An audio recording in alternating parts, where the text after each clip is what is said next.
Welcome back to the A to Z of Godly Relationships. I'm really pleased to be back with you guys, and I'm so excited. I'm really excited because, of course, Christmas is coming up, which is also always an exciting time.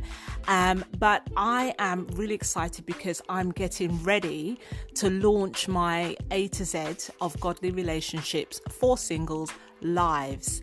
I've got my journals ready for you. I'm just doing some final tweaks, so I'm really excited to start promoting that very soon, and I should be starting that in the new year in January. Have a little bit of a break in the first week or so, and then we're going to get going with it. So I'm so excited.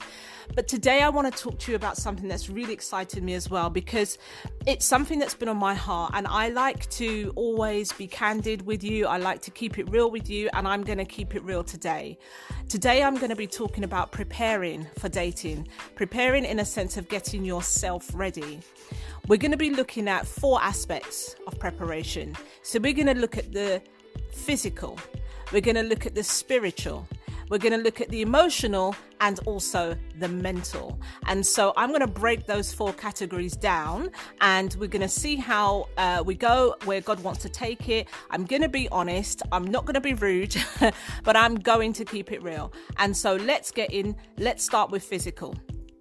Now, physically, I guess you're thinking of your appearance, right? And you wouldn't be wrong. Of course, it does include your appearance. So we're looking at things like skin, hair, makeup, nails, your physique, your physical body. What is that looking like? And I mean, everything, even your teeth, everything can be looked at. And if you look in the mirror and you don't like what you see, then it's someone else that's looking from the outside who doesn't know you. Remember, we've spoken about this before. I've mentioned it before in a previous podcast. If somebody doesn't know you, you can't stand on your soapbox about, well, if they got to know me, I'm a really nice person, I don't have to look a certain way. If anybody doesn't like who I am inside, then they can take a walk. Well, yeah, you're right, but how will they get to know you if the outer packaging isn't even remotely attractive? And when I say attractive, you don't have to look like something stepping out, on a Hollywood Boulevard. I'm talking about just the most basic level of presentation. Yeah. So it might just be taking a bit more care with what you put together. I've seen people, everything from people bringing their children to school in their dressing gown and pajamas. Thankfully not in the school that my children go to, but I've driven past schools and I see that people in their slippers on the street. I've worked with young people before who would not think twice about going to even just a local shop in their pajamas. Last night's makeup smeared on their face, and guys who haven't brushed their teeth and all around their mouth is encrusted. Seriously, you never know when you're going to bump into the person that you spend the rest of your life with. Do you want to be looking like that when it happens? And would you expect them to be attracted to you, to be drawn to you, to want to talk to you? Yeah? Yes, that's the extreme. But I know there are people out there who will happily just jump in their car or walk down the street to go to the shop, and no effort. Even if you just have to put on a decent coat and a pair of shoes, at least do that and cover up the mess that's underneath. But some people really just shrug their shoulders at this and think, well, I don't care.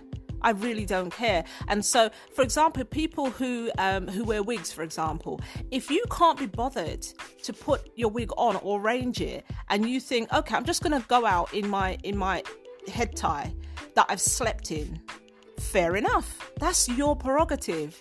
But is somebody going to be attracted to that?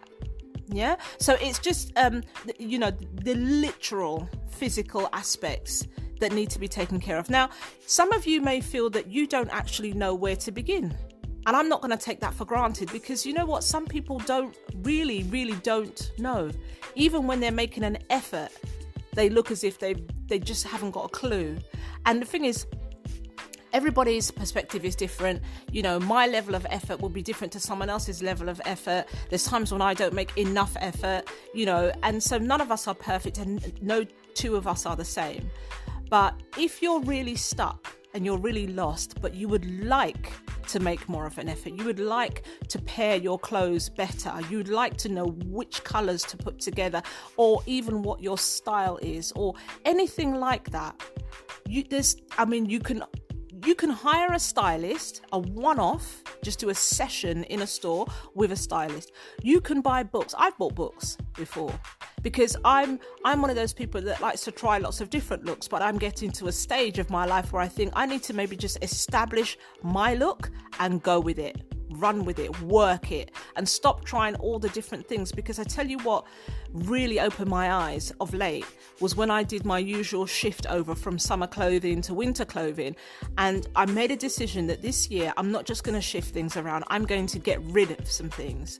And I'd read a couple of books in the summer, and I decided I'm going to make an effort and sort out my wardrobe. And so I got rid of some stuff. I had to get real with myself, and they were random purchases. They were purchases that I bought in the hope that I'd fit into them one day. They were purchases that I bought because everybody was buying them and I thought I'll have one of those.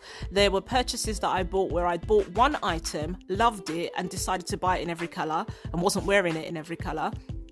That sort of thing. So I got real with myself and I got rid of some stuff. I gave away some stuff. And then there was some bits that I thought, I'm just going to, maybe one more year. So I'm human. I did do that. But maybe, study yourself, look at, go on places like Pinterest and begin to put in even the most basic sort of thing. If you have a basic item of clothing that you love, and you love it because it looks good, not because it's super comfortable, okay? And that's not to say you can't have both, but some people will live in jogging bottoms because they're really comfortable, or live in leggings because they're really comfortable. But you might have certain looks that you admire in other people. Put that into Pinterest and see what comes up and see what would work for you. Now, I love, for example, I like the way Victoria Beckham dresses, but I don't have Victoria Beckham's size or shape. And I'm not sure I want to, but the fact is there's certain things she wears and certain things that she designs that I love, but I'm not delusional. I'm not delusional. So a wide leg trouser on her drops. Wide leg trouser on me, no, doesn't work. And I only know that because I've tried on several of them and had to admit to myself, it doesn't work for you, Sonia. Take it off. Do not return there. Yeah. So have a look, do some studies, spend time on yourself. If you're someone who reads magazines, read magazines and see what works for you. But begin to work like a project on yourself. Same thing with makeup. I always wore very basic makeup, and I wasn't one of those young girls that wore lots of makeup. I only started to wear it when I got involved in some community modelling. And one of the sessions that they did was teaching us how to do makeup. And at that point, I just thought, oh my gosh, I don't want to go in there like I know nothing. So I began to look into it a little bit. But I've been learning, and I'm no expert. But again, in the summer, I bought a book that was amazing. Really, really good. I can't remember the name off the top of my head, but if anybody really wants to know, message me and I've got it in my house. I'll look it up and I'll send it to you. Really basic, step by step, how to achieve certain looks, even on the most basic level. And she talks about skincare as well, and the basic things to do to just look refreshed, that kind of thing, which I'm all about that. So that really, really helped me. And I'm in my 40s and I'm learning this stuff now. I mentioned your teeth. I wore braces not too long ago because in my pregnancies, oh my gosh, my teeth went crazy. I got gaps everywhere and it was horrible. And I was wearing braces. And I tell you what, I was the proudest 40-something wearing braces because it was the means to an end. And now I smile wide. I'm not ashamed to smile. I'm not ashamed to talk to anybody anymore. Whereas I was at one time. I did something about it. And for the 1.5 to 2 years, I think that I wore those braces, it was such a tiny smidgen of a moment in my life where if I was going to feel uncomfortable, which I didn't, it would have been for such a short time. And now I can smile widely, and in the process of all of that, I had a good clean and all this kind of thing. And I love it now. So get it done, get it sorted. Another thing around the physical is, how is your speech? How is your posture? How are your eating habits? I mention these things because if you have what I think it's Americans call a potty mouth, the way that you speak isn't particularly attractive, then somebody isn't going to want to do life beside you at the risk of you saying certain things, or saying things in front of their family, for example, or even saying things in front of your kids. The opportunities for people who speak well are broader than those who don't. Let's be real. I said I'm going to keep it real. I'm going to. If you feel as if, or has someone may have said something to you, or you hear yourself speaking and you think, I could improve, then improve. And if it means learning, watching certain programs, buying yourself some lessons, retraining yourself sometimes it's not about learning new things, it's about letting go of old ones. Certain phrases that you may use. I remember working for a very, very, very elderly gentleman who was at the top of his game, and I temped for him for all of 2 weeks. And he was really old school. I mean, he used to call me into his office and ask me to take shorthand. He was from the old school. And you know what? I loved working with him. Everybody else hated it. All the temps that had gone before me had dreaded working with him. I loved working with him because he made me pull up my socks. He really made me stand straight. And he said to me, this is how he would speak. One does not write how one would speak. And I thought, what are you talking about? And he basically said, when we speak, we say a lot of words like we are or you're and things like that, as in YOU''RE. But when you write, you should write the two separate words, for example. Now, some may see that that's quite old school, but it taught me a lot. And having written 2 books, it really helped me on my journey of understanding how important speech is. And so I love the English language. English was my favorite subject at school. And so it pains me when I hear people abusing the English language. But hey, all of us in our moments, we go to the lingo, we go to the accents, we make jokes and things like that. Not a problem at all. But when you go in for an interview, when you step in front of certain people, or you're asked to give a speech, or you're representing your workplace, know when to switch it up. That's all I'll say. Know when to switch it up. That's how I'm raising my children, to make sure that they understand what it means to be able to transfer the jokes and the slang and the language that they have with their friends to when they're speaking to me, to when they're going for interviews in the future. So I've made it one of my life goals to help them to speak well, and praise God they do. Your posture, your eating habits. I've had people sit in front of me in a restaurant, for example, and slump over the table and begin to shovel food into their mouths. Couldn't hold a conversation with them. It was as if when the food arrived, it was head down, I'm going in.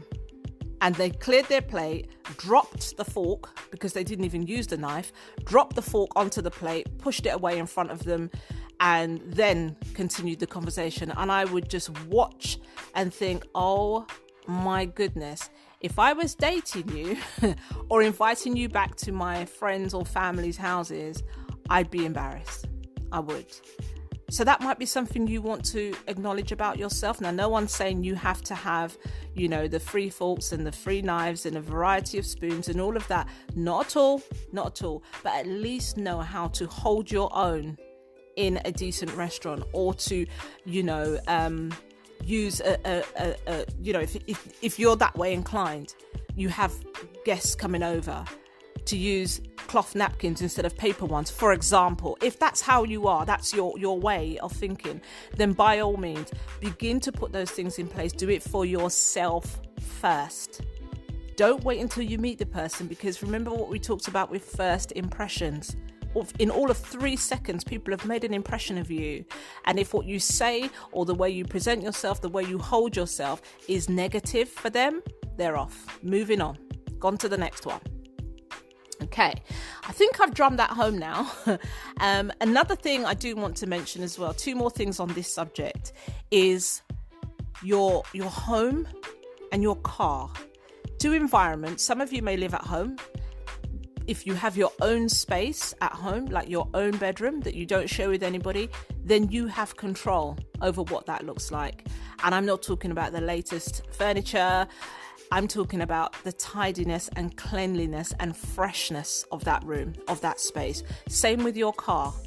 If you offer someone a lift and you have to clear the footwell so that they can get in, or clear the seat or dust the seat down of crumbs so they can get in, you need to do something. It's not attractive. It's not. And someone coming into that environment is going to get a first impression of you. Yeah, I remember getting it into somebody's car. It wasn't someone I was dating at all. It was almost like a business thing. And I was tagging along with somebody else. So that person I was with sat in the front. I got into the back. And oh my goodness, I don't know how I held my lunch down. The car smelt so badly of a combination of wet dog and dirty, stinking boots that I had to open the window all the way down and stick my head out. I couldn't engage in the conversation that was happening in the car because I couldn't put my head back into the car. And when I got out of the car, I took off, I think I had on either like a light coat or a long cardigan or something, took it off and rolled it up and put it into a bag, because just sitting on that seat was the most horrific experience, and it stuck with me. And I know that's an extreme, but for some of us, our cars are like our second home. We live in it. And there's old food wrappers, there's shoes, there's makeup, there's gym weights, there's all sorts of things in the car that really don't need to be there. And if you want to keep them in your car, maybe put them in the boot, have a crate or a container or a box or something in the boot where you can put it all in. It doesn't need to be all, crisp packet, you name it, everything in the dirty tissues. It's horrible. It's horrible. So maybe address that if that's an issue for you. And the last thing, do you need to see the doctor? It's a question. Do you need to see the doctor about something? And when I say something, I mean, do you suffer from excessive body odor? Do you have bad breath? Do you have hair growing out of places that shouldn't be? Do you have skin tags that could be removed? Anything like that that's not highly medical, or but these things are avoidable. If there's something that you can deal with in your singleness, I suggest you do. Because what you don't want is to affect your relationship by hiding things or being deceitful about things that could have been dealt with prior to that stage. Not going to say any more on that. Okay, this is not an episode of Embarrassing Bodies, so I'm going to move on. Now let's look at spiritually where you're at. How can you prepare spiritually for going into your season of dating? My question, and this is really an odd one, and maybe read into this, yeah? And I'll try and break it down. I have a question. How can you pray for something that you're not praying for? Sounds odd. When I say pray for something, when people who aren't even believers, they don't they may even be atheists, but they may use that word, oh gosh, I'm just praying for that to happen, and it's more, they use it lightly. It's almost like a desire or a wish or a want, they're not actually praying. They just want something to happen. Do you get what I'm saying? So it's used as a kind of light phrase. Sometimes even as believers, we say we're praying, we're not, or we're just wishing, despite the fact that we believe in God, our creator, our heavenly father.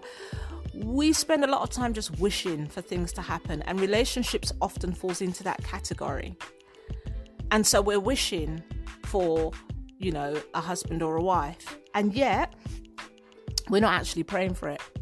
We may have prayed once or twice, but we're not praying for it. And then if we are praying, we're praying for God to bring the person. We're not praying for God to heal us or prepare us or show us what we need to do in preparation for that person to come. We're literally just saying, God, bring him, bring her. I want it now. What's taking you so long? So we're not actually praying. So back to my question, how can you pray for something you're not praying for?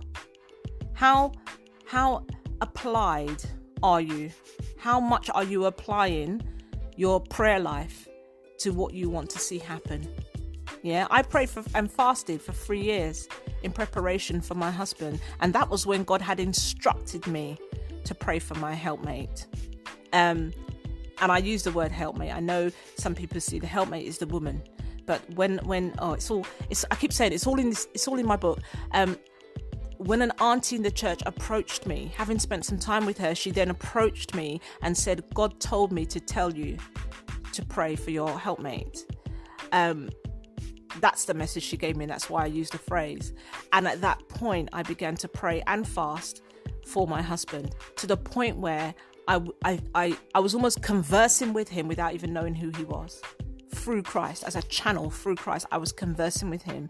And having met him afterwards and him telling me about certain things that he was battling with, things that were going on in his life, they lined up with the times when I was praying and casting out and tearing down and speaking in tongues and all of that on his behalf, because he became my husband in the spiritual realm before I physically met him. So my responsibility to cover him in prayer was in action before I met him. Am I getting too deep for you guys here? But that's how it was. That's how it was for me. So praying for what you want to see happen. Yeah, this is where the faith kicks in. Now is the time. Now is the time. But you have to actively pray. And as I said, focus not just on what you want to see happen, but what God needs to do in you. Next question, are you living out God's words?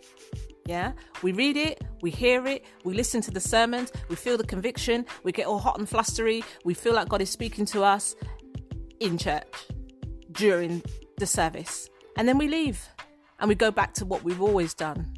It doesn't stay, and we don't act it out. We don't have the impact doesn't remain.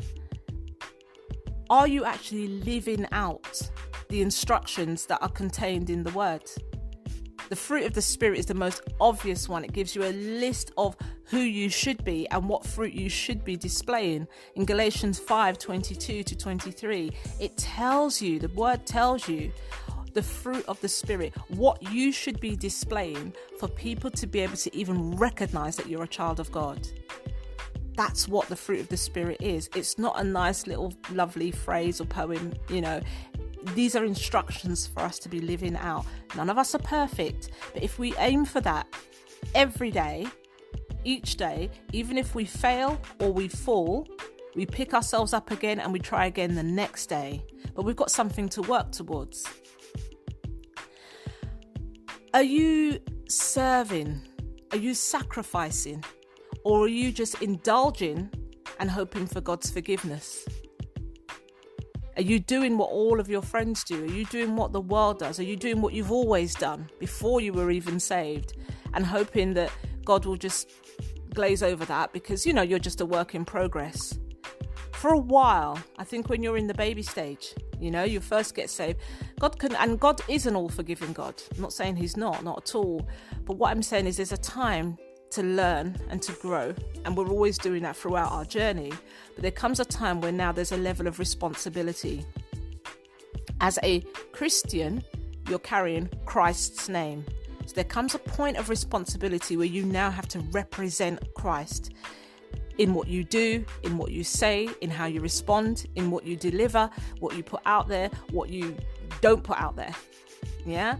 There's a responsibility that comes with that label. And my frustration is I see so many people living like those in the world and then claiming to be Christians, which what you're basically doing is giving God a bad name.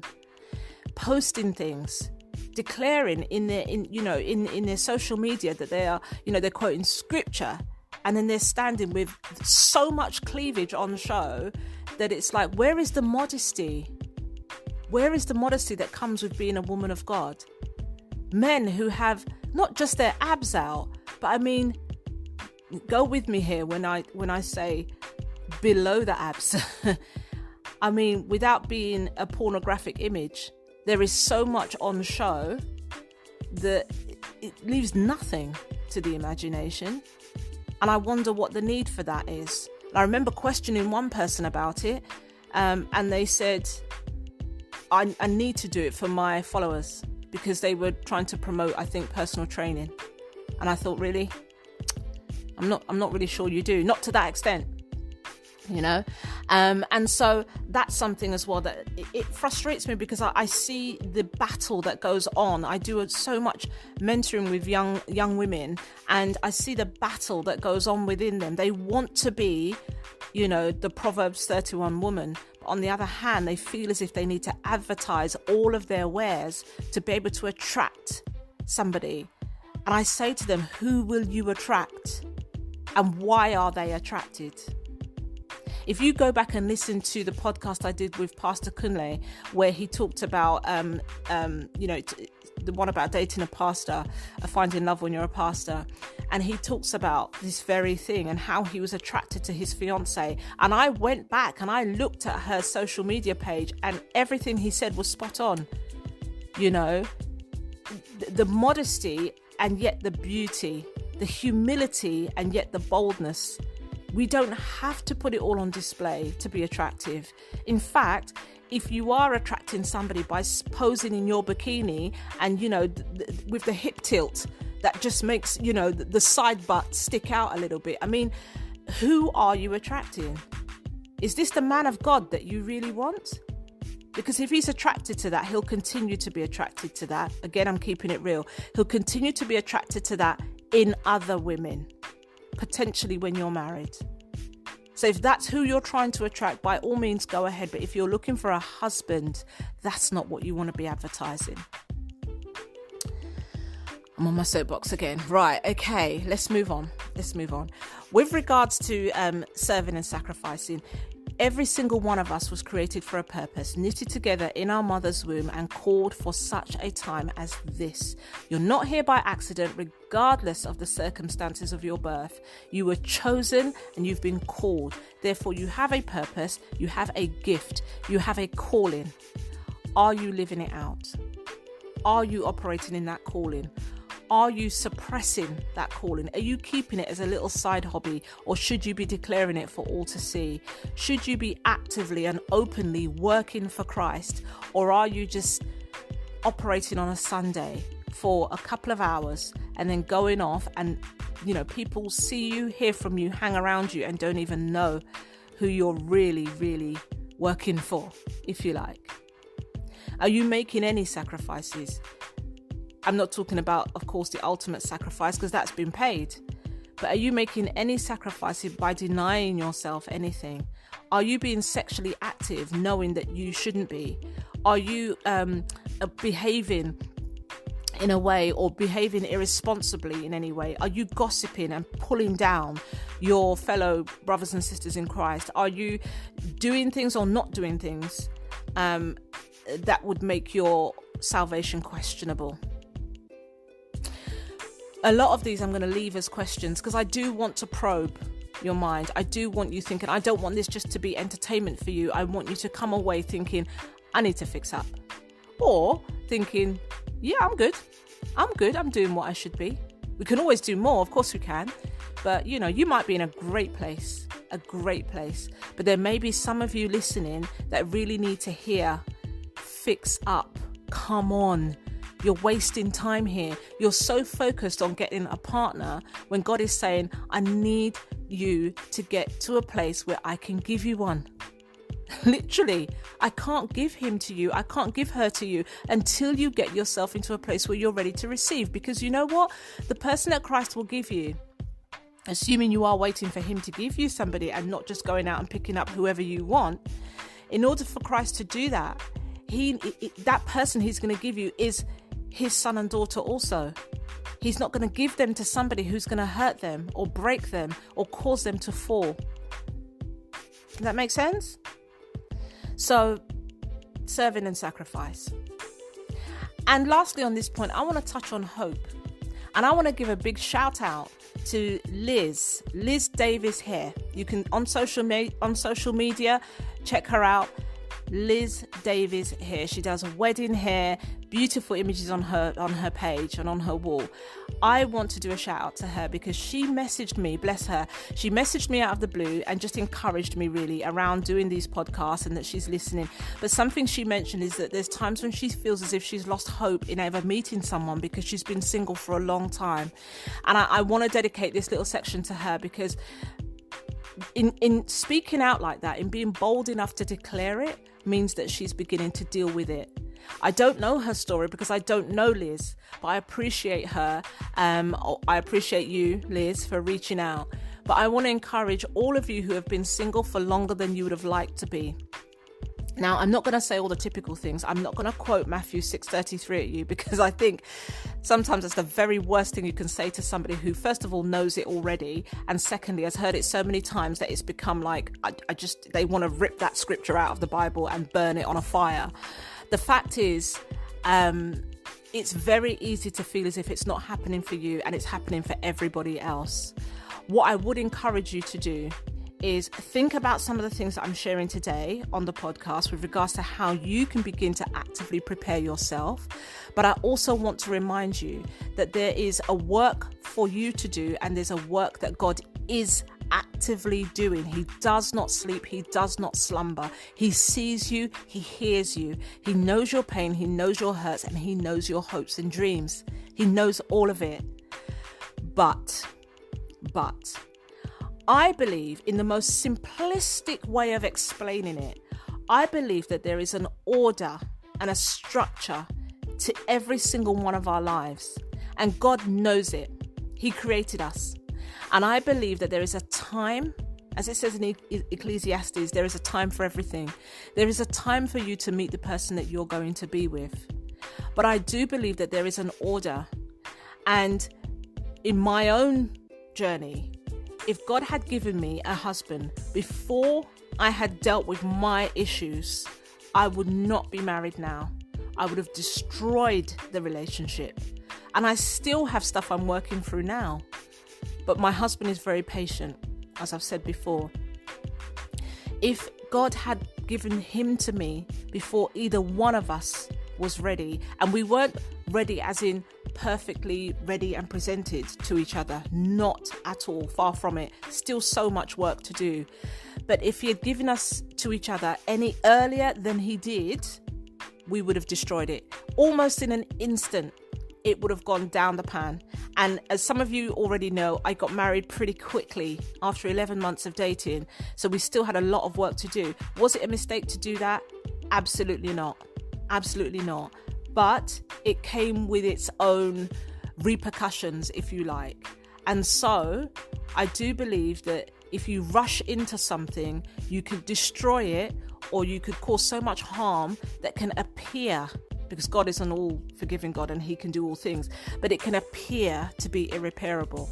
It can create a lot of harm and damage. So never give up on hope. Always have faith, but do what needs to be done, because faith without works is dead. I can hear some of you saying it to me. It's dead. So do what needs to be done so that you are ready and prepared. Marriage starts in your singleness. It doesn't start when you say, I do at the altar. It starts in your singleness. The preparation for where you're going begins now. Yeah? Some of you are waiting and waiting and waiting. And when the man comes, then you'll comb your hair. When the woman comes, then you'll begin to look at your physique and getting fit and getting ready to be naked, both physically and mentally and emotionally, in front of your wife. Yeah? Some of you need outside help. I'm going to talk about that a little bit further on. Outside help with counselling or accountability or mentoring, just to talk some things through, to release some things. Some of you need study. Yeah, some of you need to look at some of the things that have gone before. I'm jumping into the next section. So you know what? Let's go there. Let's look at where you're at emotionally. Question: how has your past affected your present? We all have one. We all have a past, even if it's blissful. Again, I mentioned in one of my previous podcasts that even if you've had an amazing relationship, if you're a woman and you've had an amazing relationship with your dad or the person who's raised you in that male role model, your past may affect your present because you can't find anyone or meet anyone that can match up to the way that you've been treated. If it's been the opposite for you, you may have unresolved issues, you may have fear, you may have anger, bitterness, unforgiveness, all of those things that are still to be dealt with. So consider for yourself, your individual self, how your past has affected your present. When I start the sessions for the A to Z of godly relationships for singles, when I start doing the lives, in the journal, you'll see there's some questions that I ask. And they're not for open discussion. They're very private for you unless you absolutely want to share something. But they're very private to you. But before we jump into how you're going to meet the person and when and all of that kind of stuff, we're going to go back. We're going to go back and there's a number of questions for you to answer for yourself to write in your own personal private journal about how your past is affecting. And I'm not saying if, I'm saying how. Because it does. Even if it's great, as I said, it does affect who you are now. So when we ask the question, how has your past affected your future? You can begin to delve deeper, think about your past and begin to get some of that stuff out from the storage banks, the cement blocks that you've placed hidden and buried in the background because you never felt you'd have to address them again. So we are going to do that exercise.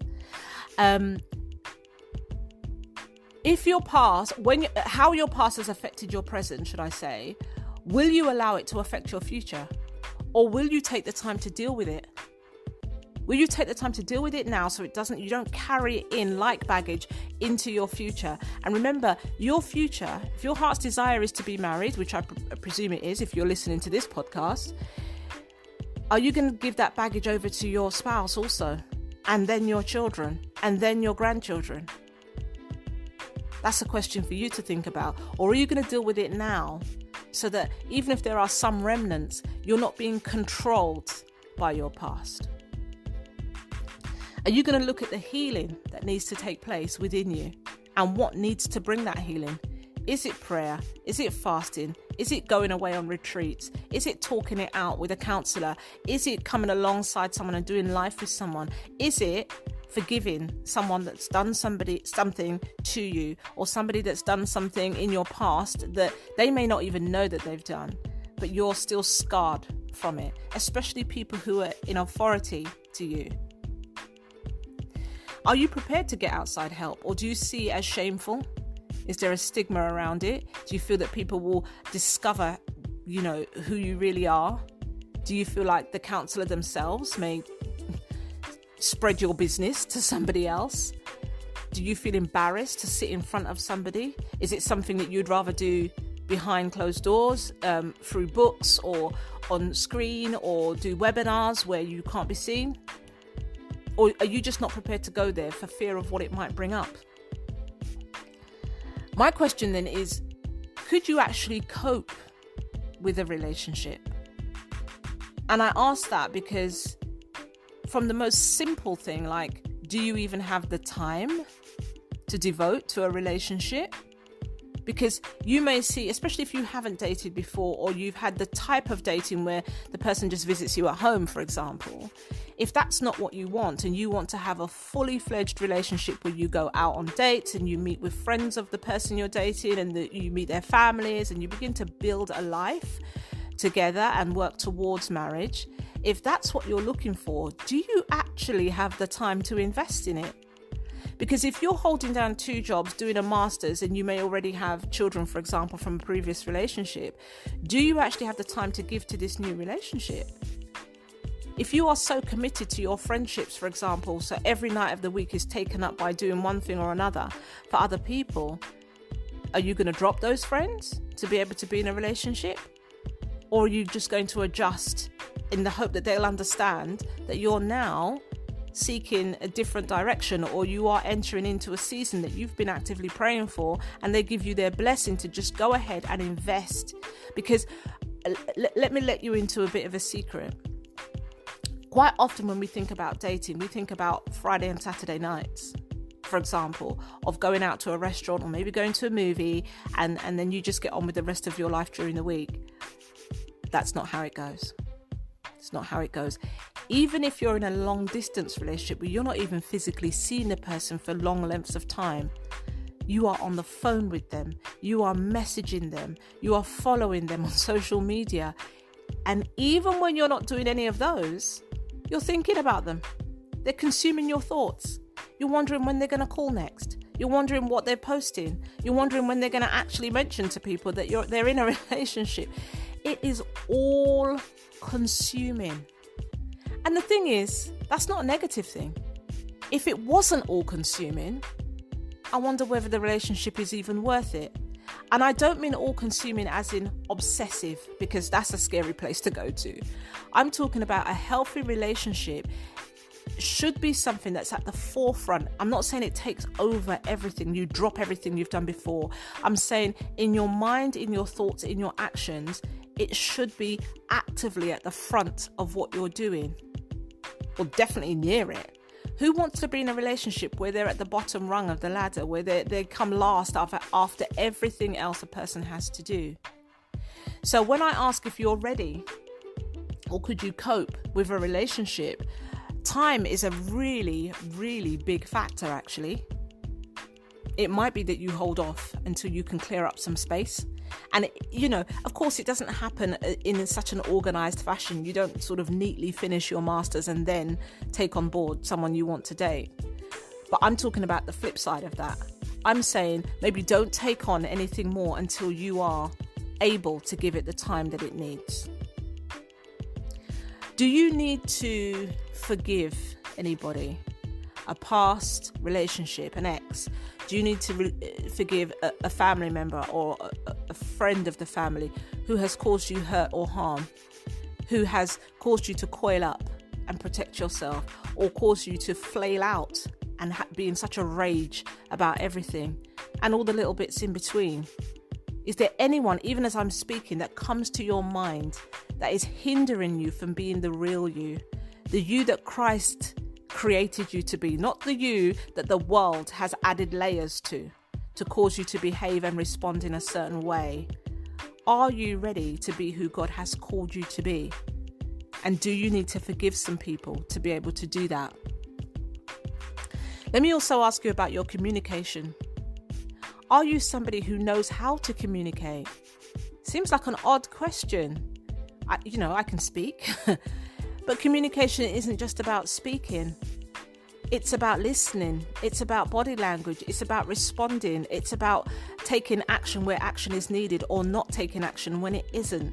It's about being still. It's about being active.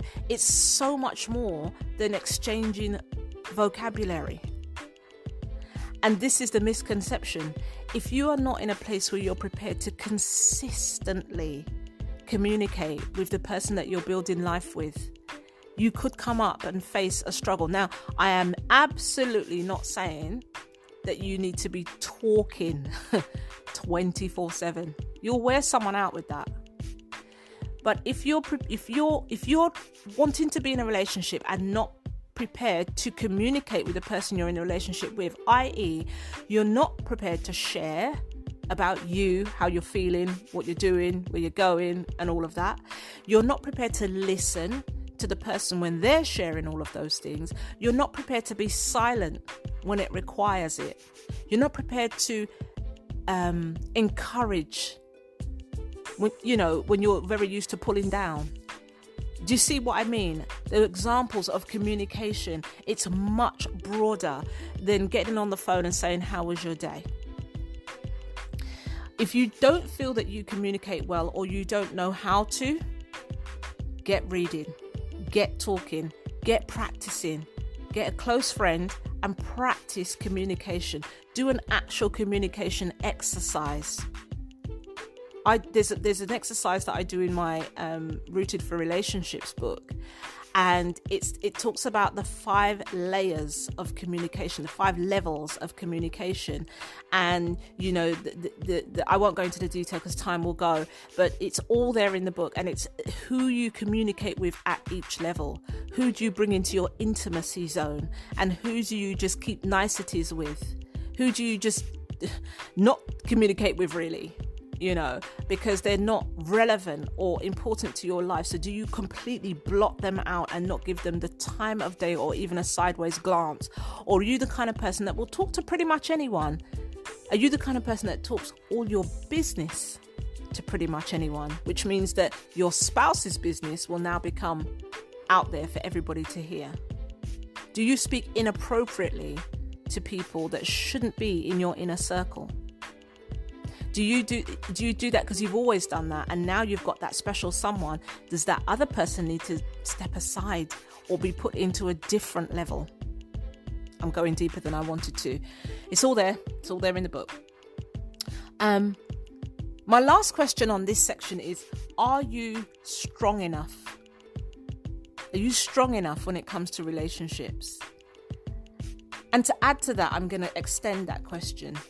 Are you strong enough to either stay in a relationship or to get out of a relationship? I think that's self-explanatory. I'll expand on it a little bit, but I don't want to cut down our time for the next section. Are you strong enough to stay in a relationship when the troubles come?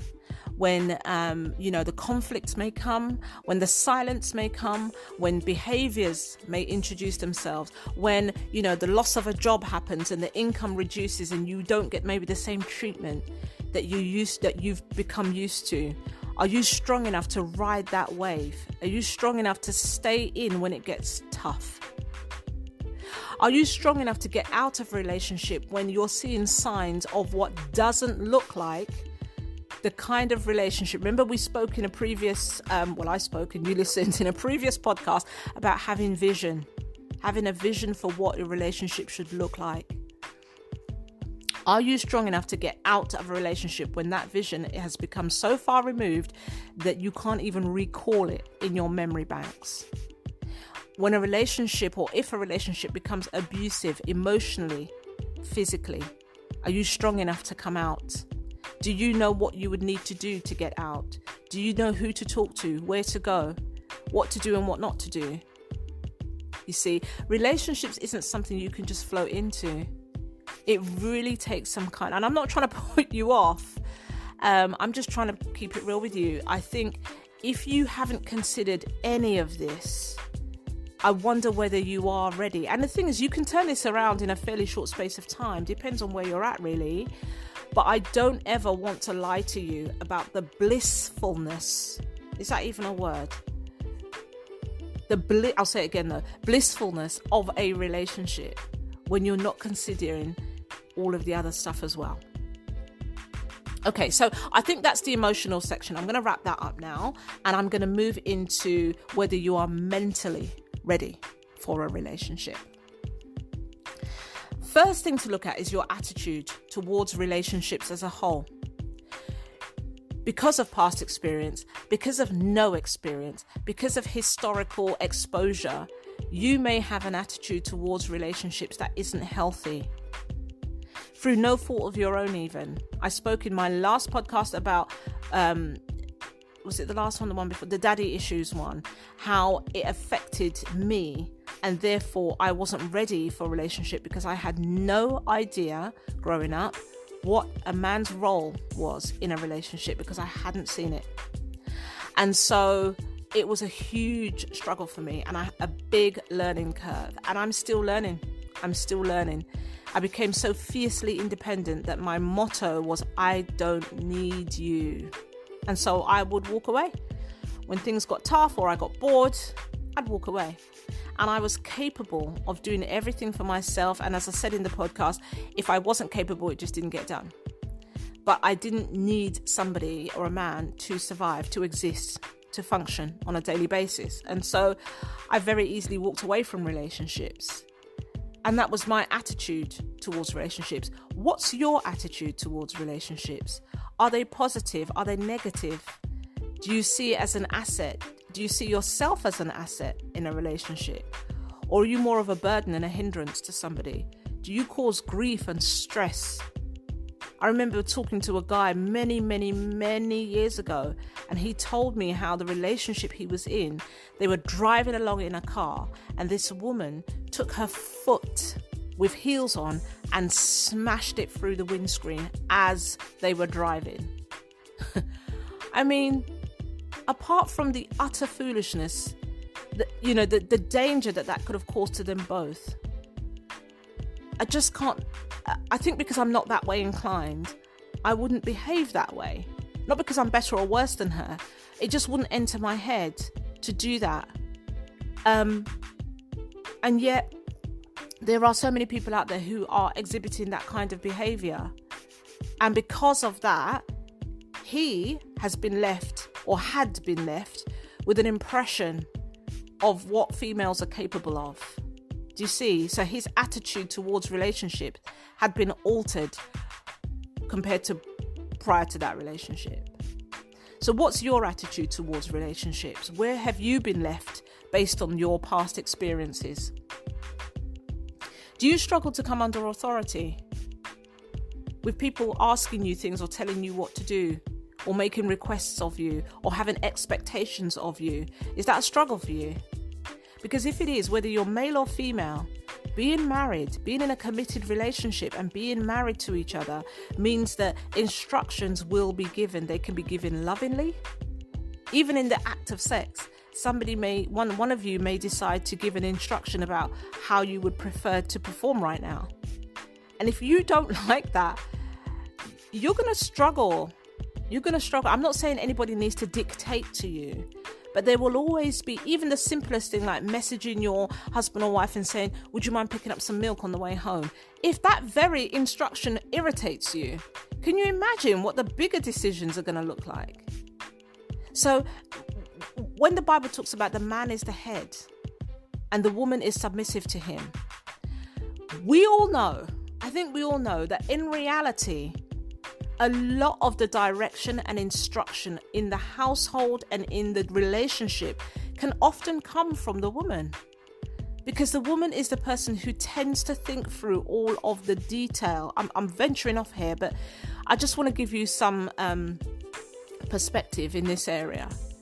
So whilst the man, for example, and I'm being quite, I'm typecasting here, if you're in a relationship or entering into a relationship where the man is the visionary and he has the ideas, for example, the woman often is the one who does the nitty-gritty to make it happen. And so what often happens is the woman is the one saying, right, we need to do this, we need to do that, and we need to register with the bank, and we need to do this, and then we need to go and purchase the paint for the front room, and then we need to order the sofa because it's going to take 6 weeks to come, and so it's better if all of that detail can often come from the woman. And if you're a man who struggles to receive instruction, you may struggle a bit to be in relationships. If you're a woman who is so determined that you are not going to be submissive to anyone, you may struggle in relationships. Because believe me, it comes from both sides. And if you can learn how to communicate in a way that the other person doesn't feel as if they're being spoken down to, then you're on the right path. Mentally, we've already touched on this in the emotionally section, but mentally, whatever is stored within you from your past, it can become a mental hindrance for you, an obstacle, a hurdle for you. So those kinds of things, again, need to be delved into, need to be looked at. Again, I mentioned forgiveness. Mentally, if you are still carrying unforgiveness towards somebody, it may hinder you from progressing in a relationship. Mentally, are you planning ahead, having that vision for who you want to be, what you would like your relationship to look like? You're not going to be able to dictate it. You won't.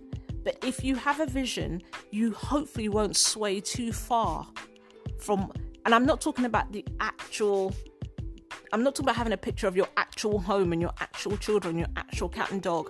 I'm talking about the type of environment that you would like your relationship to look like. Does that make sense? I'm not going to go into more detail because time is going. But that's what I mean when I say planning ahead. Question for you. What do people think of you? You might shrug your shoulders and say, I don't know. You might even say, I don't care. But whatever people think of you could be what your future partner thinks of you. Or do you offer them something completely different? But remember, in the first instance, this is what they're going to see. And remember also, in the first instance, you'd have known them for all of 5 minutes. So however you present yourself, whatever people think of you is probably what the person coming into your life is going to think of you.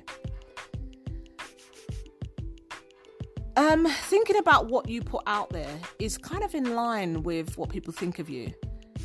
But I've listed it differently because I used to put a lion out there when actually there was a kitten lying, dwelling within me. So the two can be different. But what I put out there was a protective shield. Very protective. So the people saw the lion, but actually the kitten was hidden in between. Also, mentally, what are your expectations of a relationship?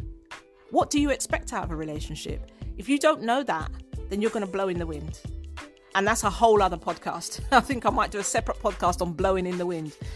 But know what your expectations are so that you're not carried along like a dead leaf in the wind.